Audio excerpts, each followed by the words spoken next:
répétitions et dans les pauses de café. Et ils sont émerveillés et ça leur donne encore une poussée comme ça pour continuer, bien que l'environnement n'est pas à 100% très favorable. Donc j'espère, Inch'Allah. C'est pour ça qu'on est là. Voilà, qu'on vient de si loin parfois, juste pour donner cette poussée. Donc pour la troisième fois, donc le premier jour c'était, je vous ai ouvert la porte sur la médecine personnalisée, je vous ai expliqué un peu qu'est-ce qu'on peut faire, comment on peut le faire. Le deuxième jour c'était plus technique, c'était le projet principal, donc c'était pointu. Aujourd'hui je vais juste plutôt raconter une histoire, comment on passe d'une idée, d'un envie, comme ça le soir on est en train de penser, à réaliser le projet, comment aller jusqu'au bout de nos projets. Donc déjà, vous savez tout ce que j'étais étudiant ici à Pita. L'idée m'est venue de partir à l'étranger pour m'améliorer, donc en France, où j'ai passé 12 ans de ma vie, où j'ai eu un doctorat de génomique bioinformatique, alors que j'étais microbiologiste en Algérie. Donc j'étais microbiologiste, mais je m'intéressais beaucoup à la médecine. Donc je me suis même inscrit en fac de médecine plusieurs fois. J'ai jamais fini mes études. Je suis arrêté à la troisième année en France. J'étais plus attiré par la science que par le traitement direct avec les patients. Donc ici un rappel de la première présentation, première conférence sur la médecine personnalisée, où l'objectif actuel des gouvernements dans leur système de santé, ils essayent tous de réaliser en général quatre objectifs. C'est d'avoir des traitements ciblés pour les maladies au lieu d'attaquer, comme on a expliqué dans la première conférence, avec la chimiothérapie à séjour et tout, donc d'attaquer les maladies avec des thérapies ciblées, d'avoir des marqueurs. Oui. Et aussi, il y a l'objectif de détecter les maladies à des stades très précoces et même avant que la maladie se déclenche. Si on arrive à le savoir dès la naissance, que plus tard on pourra développer cette maladie, c'est beaucoup mieux pour changer le style de vie de cette personne ou d'ajouter, de prévenir l'apparition de la maladie dès le départ. Donc voilà, c'est ce qui est un peu lié. Et aussi l'accélération des diagnostics. Au lieu de faire des diagnostics 15 jours pour avoir le diagnostic, le patient se dégrade, la santé du patient se dégrade, on essaye de trouver des biomarqueurs, des pronostics assez rapides. J'ai déjà parlé de cet ADN circulant dans le sang avec un seul test, petit test, on peut savoir s'il a une métastase ou tel cancer, ou le test, ou le séquenceur que je vous ai montré, le nanodrop, le Oxford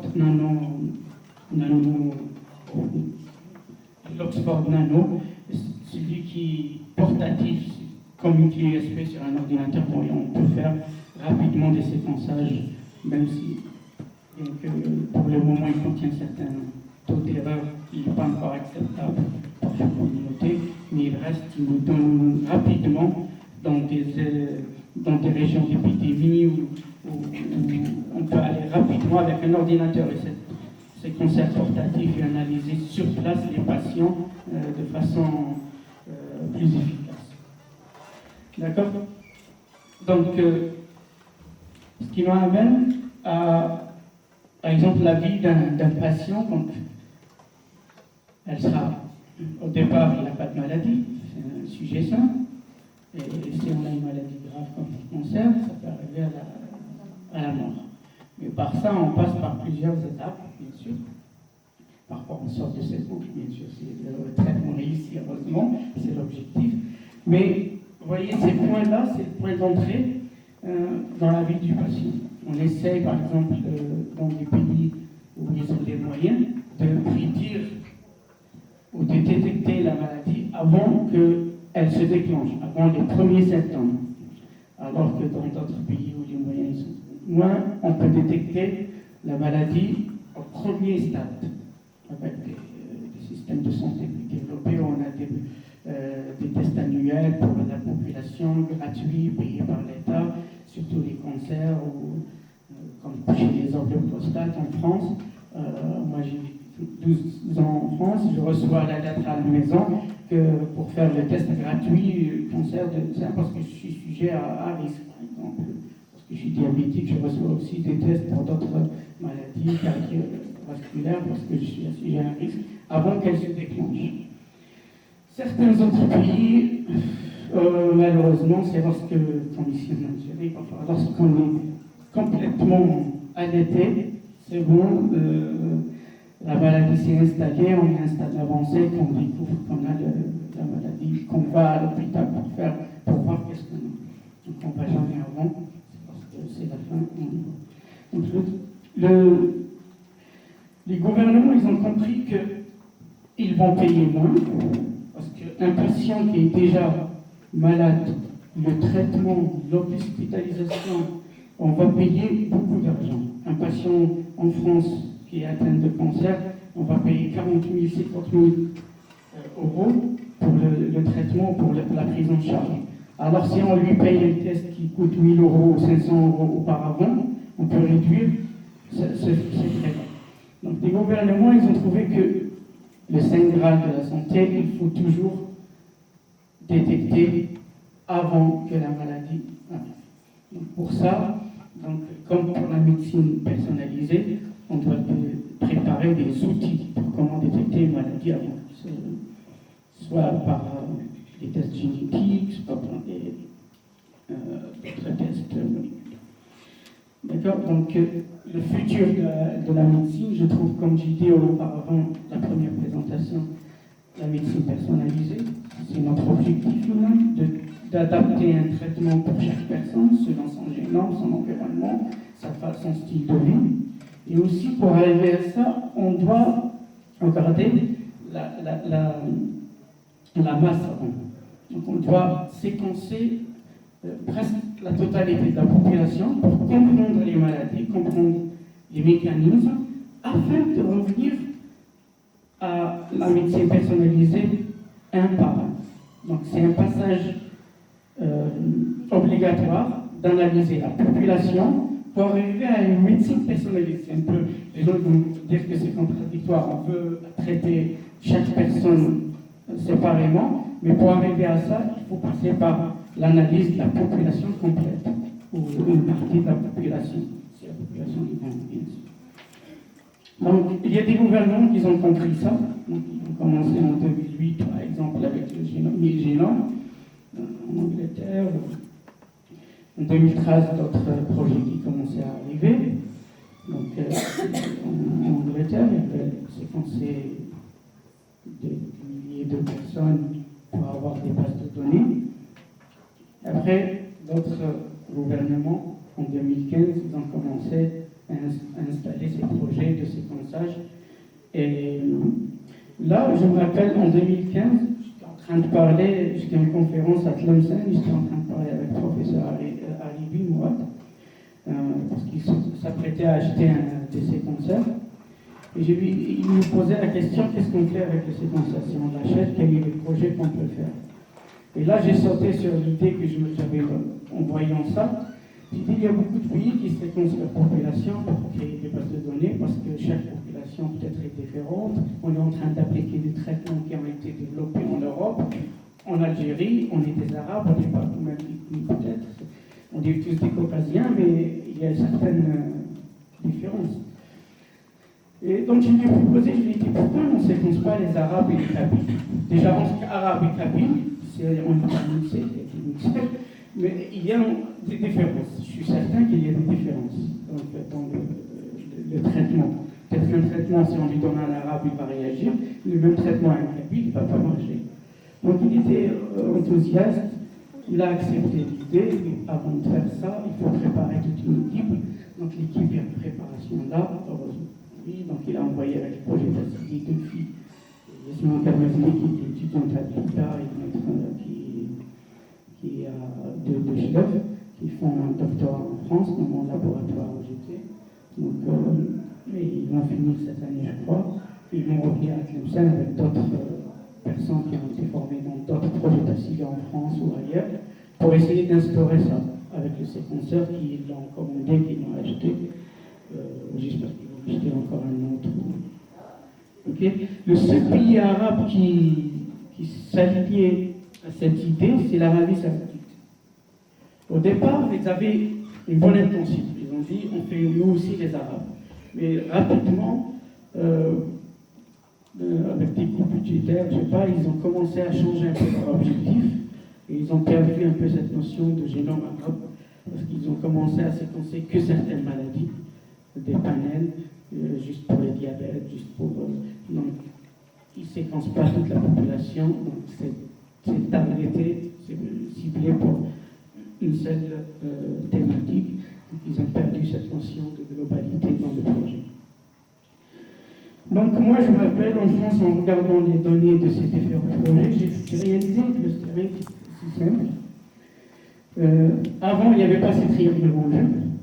Donc j'ai fait comme ça, j'ai trouvé que les populations de génome africain est différente des Européens, les Européens c'est différent des Asiatiques, les Asiatiques c'est très loin des Africains. J'ai dit les Arabes, on y est. Donc je sais que pour les projets européens, il y a beaucoup d'Arabes qui ont été séquencés, qui vivent en France, en Angleterre, et en Asie aussi, parce que l'Arabie Saoudite fait partie d'autres pays, et les Africains, le Nord-Afrique, l'Algérie, les Tunisiens, il y a certains qui vivent dans certains pays. Et en regardant, essayant d'identifier les Arabes, ils sont où dans ce cluster? Est-ce qu'ils sont dans les Européens? Est-ce qu'ils sont dans les Africains ou les Asiatiques? Et mon idée de départ a été confirmée qu'on est un peu différent. C'est vrai qu'il y a deux genres d'Arabes, les Arabes du Middle East, du Moyen-Orient, et les Arabes de l'Afrique. Avec le temps, on s'est mixé avec une population indigène, avec les Kabyles, et on a eu un changement un peu de notre génome qui fait qu'il y a deux groupes. Il y a un groupe qui est plus proche entre Arabes et Africains, Européens et Africains, je crois que c'est nous ici. Et il y a les Middle East qui sont plus entre l'Asie, ils se mixent. Il y a beaucoup de mariages entre les Arabes avec les Indiens, les Iraniens qui venaient dans leur pays, et bien sûr aussi avec les Européens. Les princes saoudiens et émiratis se marient beaucoup avec les Européens il y a un moment. Donc ils ont toujours une deuxième épouse, une troisième qui est européenne. Il y a toujours une qui est bédouine comme lui, mais il y a toujours une deuxième, une troisième. Donc ça rapprocherait peut-être, ça expliquerait ce phénomène qui sont un peu séparés de nous, du nord d'Afrique. Donc ça a confirmé mon idée qu'on doit faire notre projet nous-mêmes aussi, le génome arabe. L'Arabie Saoudite a lâché le coup, il fallait le remettre en tapis. Donc j'ai cherché s'il y a des projets qui traitent de ça, donc j'ai trouvé ce projet, Variant Projet. Mais le nombre d'échantillons qu'ils utilisent, ce n'est pas au niveau population. Vous voyez, le grand cercle, c'est 350. Donc le plus grand, c'est en Égypte, c'est 350 personnes qui utilisent ces concepts. On ne peut pas dire avec 350 seulement que c'est une population, c'est un projet global. C'est rien, il faut des milliers d'échantillons pour dire que c'est un projet de génome. Par exemple, en Algérie, vous voyez, c'est très petit, et même si un related, on n'a aucune information sur ce séquençage qui a été réalisé. Donc on ne peut même pas utiliser ces données en Tunisie. Donc c'est un peu... Ce projet a perdu aussi le sens de globalité. Je crois que c'est chaque pays voulait faire un petit projet axé sur son pays, mais avec les coûts budgétaires de toute cette région, il y a eu toujours des restrictions.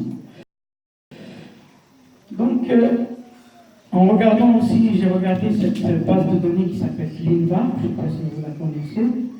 C'est la base de données de toutes les variations des SNP ou des lésions insertions qui sont liées à un phénotype, soit bénin, soit pathologique. Donc chaque personne qui découvre un polymorphisme ou un SNP, un single, donc, il va la déposer dans cette base de données ClinVar. C'est la référence pour identifier s'il y a une liaison avec une pathologie. Donc en regardant ce que les Arabes ils ont publié dans ClinVar, d'ailleurs c'est la base de données, lorsque je trouve une mutation, pour te dire que tu as peut-être cette maladie, il faut que je regarde dans cette base. Mais en regardant, si on est en arabe, il n'y a que 1% des données de génome arabe à l'intérieur. Donc peut-être que ça ne s'applique pas. Si je trouve une mutation en ligne, ce n'est pas nécessaire à lier à la pathologie, comme chez un Européen. Peut-être que cette mutation est pathologique chez un Européen, mais pas chez un Arabe, pas un Africain. Donc il faut faire attention à ne pas interpréter directement ClinVar, il interprète sur la population arabe. D'accord? Et d'ailleurs, j'ai fait une étude pilote, et je peux vous montrer qu'il y a une mutation qui est pathogénique chez les Européens, elle donne un cancer, mais on la retrouve de façon normale chez les Arabes, majoritaire dans toute la population, les 50 personnes que j'ai citées, elle est là, mais ils n'ont pas de cancer. Ça veut dire que cette mutation, il faut que tu sois européen pour avoir vraiment le cancer, parce qu'il y a tout un contexte génomique d'autres régions qui peuvent influencer. Pas seulement. Donc on ne pouvait pas interpréter ces résultats chez les Arabes comme ailleurs. Donc ce qui est arrivé, cette idée qui tournait dans ma tête depuis que j'étais en France, Marseille ou Paris, et j'ai eu l'offre de partir à Dubaï. J'ai dit c'est la meilleure. Donc lorsqu'ils m'ont proposé de travailler chez eux, rapidement j'ai posé sur la table ce projet. J'ai dit j'accepte de venir, de travailler sur vos projets, si vous me laissez faire ce projet qui tourne dans ma tête depuis un moment. Donc ils ont dit qu'on demande avant Sahab Shara, bien sûr ça a tombé, c'est lui qui décide tout. Donc on a eu la réunion avec lui, j'ai expliqué mon idée. Bien sûr il faut être assez intelligent pour le convaincre, il faut trouver les points sensibles où il faut toucher pour qu'ils acceptent de dépenser de l'argent. Pour eux, je suis arabe, donc